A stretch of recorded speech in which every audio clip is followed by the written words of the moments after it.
বন্ধুরা, এটা কোথায় একটা জায়গা, তোমরা পুরো ভিডিওটা না দেখলে বুঝতে পারবে না এটা আমরা আজকে কোথায় চলে এসেছি। আমরা আজকে চলে এসেছি নলহাটির হ্রদ দেখতে। তো নলহাটির হ্রদ অনেকটাই ভিড়, আমার কোনো ধারণা ছিল না যে প্রচণ্ড হারে এতটা ভিড় হয়। তাই আমি আর সুরজিৎ আর প্রিয়া চলে এলাম নলহাটির রথযাত্রা আর মেলা দেখতে।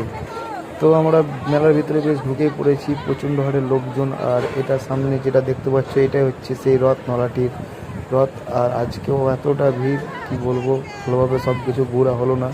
তার মধ্যে আমরা অনেক কিছুই ঘুরেছি, অতটা আমাদেরই নয়, বাইরেকার মানুষ যারা থাকে আত্মীয় স্বজন সবাই আসে ঘুরে, এটাই হচ্ছে একটা বিশাল ব্যাপার। তো খুবই ভালো লাগলো নলহাটির রথযাত্রাটা দেখতে। আর এখানেও একটা কাকু ছিল, ওরাও একটা ভিডিও করে নিলাম ছোট্ট করে। পাশে দেখতে পাচ্ছ শিব মন্দির আছে, এখানেও বেশ প্রিয় একটা দাম জিজ্ঞেস করলো, অনেক বেশি দাম বললো। এটা হচ্ছে একটা শিব মন্দির, একটা মেয়ে বসেছিল।